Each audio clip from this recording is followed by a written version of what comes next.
Yeah, and it may have been sort of the framing, if you will, because the reality is the component parts of Galaxy are still very relevant today, right? And we shared that architecture, if you will, or architectural diagram. The realities of us offering learning and talent and intelligence solutions are what we've been calling learn, edit, and transform. And those are still very much there on a modern UX available across devices. And then at the base layer, the trust and governance and the skills engine and the inference tech from Swallow. That's all very real and very today, and we can take advantage of it. It's just now we mastered it, right? With the context graph that we've introduced with people graph. That powerhouse with the skills engine now to take all the data, if you will, and work, but move it through that skills engine that we found makes all those capabilities all the more powerful than we've had in the past because it has more context and understanding of the workforce. Welcome to the HR Huddle podcast, presented by Sapient Insights Group, the ultimate resource for all things HR. It's time to get in the huddle.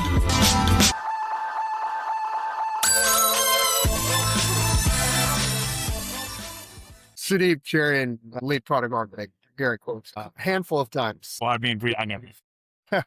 Yeah, absolutely. So great season. Yeah, how's everything going? You know, it's going well. We've been really looking forward to bringing a lot of this that we've been holding inside to life. I mean, Stacy and your team have been great partners. I do stuff every day. See it on the walls, to have the conversation, just having lunch with a few customers, just hearing them, the way they want to take their orgs and seeing where we can fit in if we will is pretty easy. So yeah, that's the most interesting thing to me is the customer perspective. I want to talk a little bit about that during the analyst stuff and getting their perspective and sort of trying some stuff out. I think that how has been their reaction to the sort of workforce AI? Because I could hear some concern from Himanshu and others. They're like, is this, too much too soon after, we just kind of let them know Galaxy have been bringing everything together. And now is that seeing they're splitting up? How's been their thoughts on it? Yeah. And it may have been sort of the framing, if you will, because the reality is the component parts of Galaxy are still very relevant today, right? And we shared that architecture, if you will, or architectural diagram. The realities of us offering learning and talent and intelligence solutions are what we've been calling learn, edit, and transform. And those are still very much there on a modern UX available across devices. And then at the base layer, the trust and governance and the skills engine and the inference tech from Swallow. That's all very real and very today, and we can take advantage of it. It's just now we mastered it, right? With the context graph that we've introduced with people graph. That powerhouse with the skills engine now to take all the data, if you will, and work, but move it through that skills engine that we found makes all those capabilities all the more powerful than we've had in the past because it has more context and understanding of the workforce. But then on the top layer, you have the agents, right? Some of which are pre-built because we've spent that time with customers over these months to say, what are the outcomes? What are the challenges you're actually trying to solve? And it's been a bit of an unlock for not just us, but our customers. Like we're no longer just saying, hey, I'm trying to drive compliance or like the more narrow, but important, people or HR oriented things they're trying to solve against, but we can really have, especially when we talk to individuals outside of HR, we can really have a conversation around what makes it you're having, and then try to layer in where we go from there. So that top layer, if you will, with the agent piece, as well as then the work editing piece. And that's another big part of the conversation with customers, including that lunch we just said, which I can talk about. Yeah. Without dropping any names, sure. Unless you're allowed to. Tell me a little about that. And I also want to circle back to what you mentioned about the interface layer. I want to hear that. Yeah. So this lunch I was talking, a media company, and their struggle with right now is they know that AI will play in transforming what they do. And that they're missing in their organizations are people that can define the workflows. Missing that function in their people is the chief people officer who's talking about for the culture. Like, how do you bring in someone that really understands the workflow of these various businesses, that then they can bring in the right technology or take advantage of agents in a way that will be best deployed, if you will. And so it's just really interesting hearing that from an HR professional, versus someone on the, IT side, if you will, or otherwise. And so hearing people really thinking about, how do I best architect this? How do I make sure the right people are thinking strategically on how to set this up? And it's broader. It's broader as well. And so I was pleasantly surprised. Do I have the right people in place as I introduce these new agentic solutions and what have you? And then the other part of the lunch that was interesting was when they were talking about the need for dynamic job architectures, if you will, not the static, if you will, and how diverse saying these enterprises are into the job families they have and the jobs that they have to do, and the importance of. It's interesting because you kind of kicked off by saying, work that we've done, but one of the things that kept coming up in our research is that it wasn't when we asked, like, what was the hesitation to using that, right? For those that weren't, it wasn't that they didn't feel like they were technically ready or, security and privacy. Those are concerns. But number one is people just said, we don't know enough about it.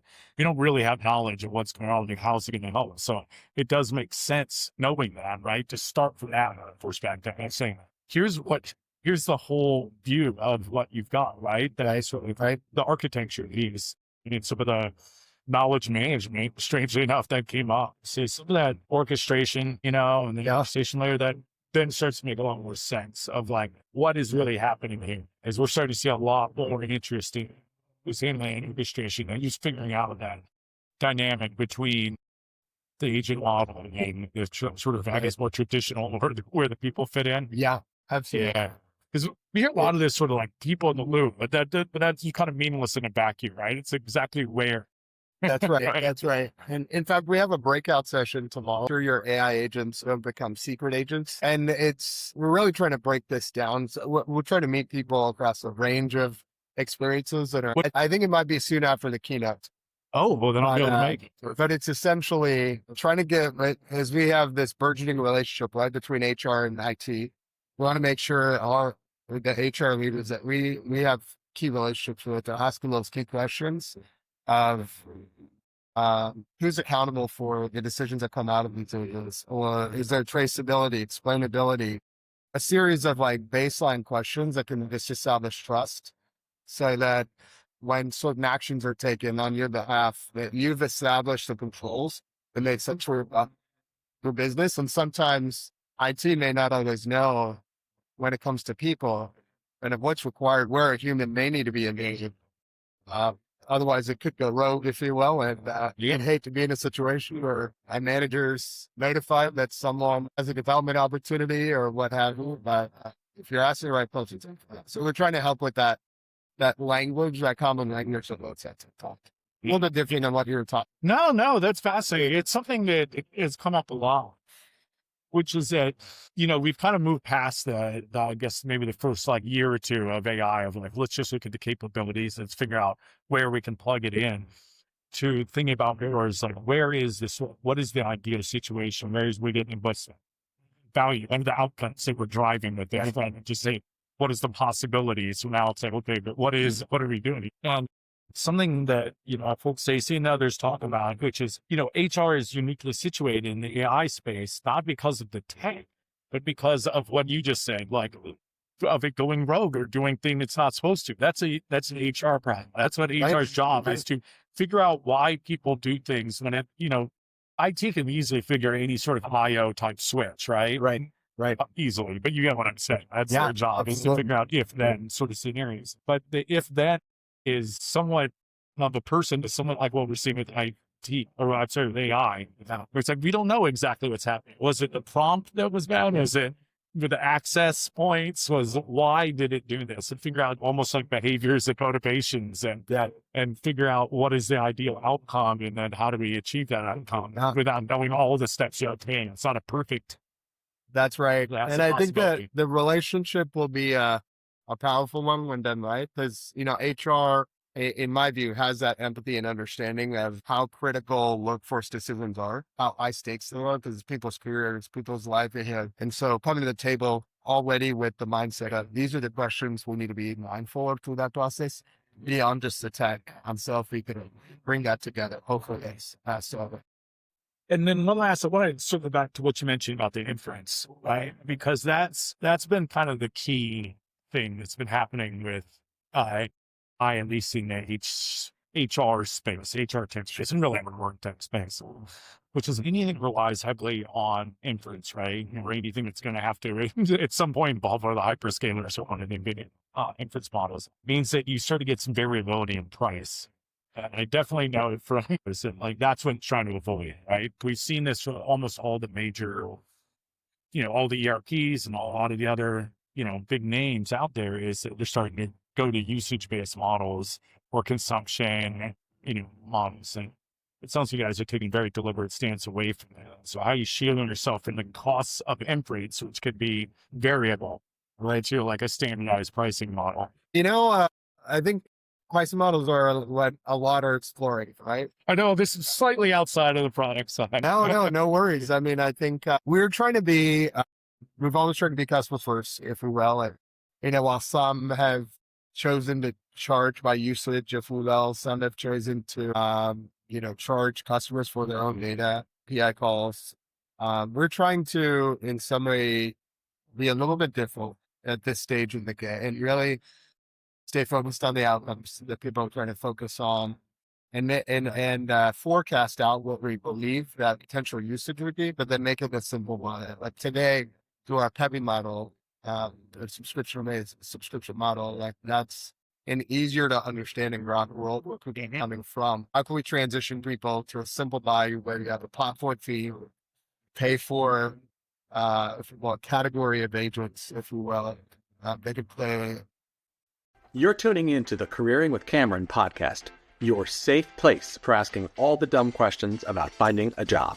This is the place for you to get a clear, step-by-step roadmap for your career journey, including things you haven't even thought of. If you're a bright, data-driven individual in a STEM field who struggles with people skills, or you're just finishing college and wondering what's next, you are in the right place. My goal is to help you feel ready and empowered, not just apply for positions, but find work that truly aligns with your passions. I do what I do because I believe no one should have to navigate this alone. For 20 years, I was on the other side of the desk as a recruiter. I saw what worked, what didn't, and why. Now, as an ICF certified professional coach, I'm bringing the insight to help you, helping you think like a recruiter so you can land the job you want. Each week, I'll be bringing you actionable advice on everything from best practices for resume writing to what you could ask in your interview. Be sure to subscribe and rate 5 stars if you enjoy the podcast so others can too. Also, make sure to follow us over on Careering with Cameron and visit our website at www.talent-connect.net. See you October 15th, where episode 1 will be released to discuss the number 1 reason why you're not getting a job. What could provide certain outcomes to you. Agent taxes. So far from talking about customers, it's easier for them to draw. It makes it simpler with them not having to forecast on their side out how much is it going to cost. It's a bit more predictable. Now, is there risk on our side we're taking on? Absolutely. But we'd rather have that risk on our side as we explore with our customers. Does that mean it's going to be exactly the same 3 years from now? I don't think any vendor could probably say that with confidence, but we're trying to drive that adoption and keep the conversation going and around. Hey, what are we kind of saying for it? Yeah. And bring our 7,000 customers from the world they know, the world I'm going to, because what we're finding is talking about customers, it's difficult for them to even forecast. Okay, tell me about a usage model and how do I budget? What should I be asking for that? And and so we've decided to take out some of that. So, helping them kind of discover that, going from, again, they don't know what they didn't know, right? And they're aware of that now, helping them understand that. Yeah. So it is pretty interesting. You're definitely on the cutting edge of that, that sort of knowledge, discovery, which makes sense for a learning company, right? Yeah. Keeping it core. I think Monch, you said something to the point of, it's not that learning is going away, it's the methodology of learning that's changing. Because I think Josh had made some supposition that, learning is going to go away. And I don't know if that's true. Right. Right. Yeah. Learning, we strongly believe that learning's been around since the dawn of time and people need to continue to learn and grow. It's just the mechanisms in which they're doing so. Yeah. Continue to change. But, I can see how that could be a provocative statement that would drive conversation, but the reality is I'm learning from these conversations, right? And so it's just about opportunity to now better capture all of the learning that people are having through the engagements that they have at work, as well as then giving them that opportunity to further learn to continue that progress. But we can now have, because of more of the touch points of listening, if you will, and observation, there's more clarity of what is an individual, what is an organization, what does a team know, and then be more intentional. What is it? How you close those gaps with the states. So, Thank you. it's not always. No, that's Uh, no, it's absolutely wonderful. So in the next, I don't know, 6 months to a year, I know you're not that excited about pricing models. What are you personally hoping to see, like, customers get into, or stuff that you guys are maybe putting out? What for you personally are you looking? yeah. Yes. You know what? Well, I mean, short amount. after a decade at LinkedIn, like I was really excited. We were slow 3 years ago.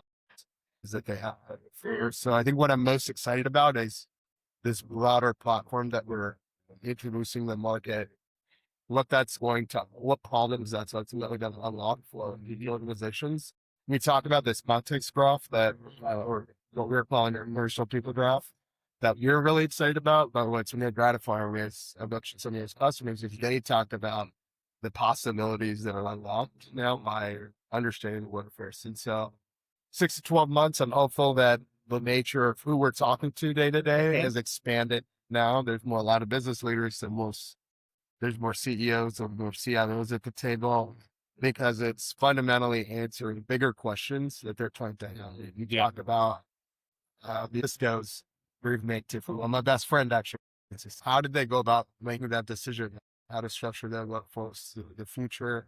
How are they getting the right people in place? So if we are finding Cornerstone as that solution to help drive those larger decisioning, but also actioning against that to compare that with bullet, that's going to be very gratifying for you. Now, 9 right now, right? Pre-announcement that we're moving, but could we get that into a much better place, 6 to 12 months? So, and that's 9 without actually formally being in place. Yeah. I'd be excited if it catches on and we're driving change. Yeah. Thank you very much. Great to catch up with you. Absolutely. All right.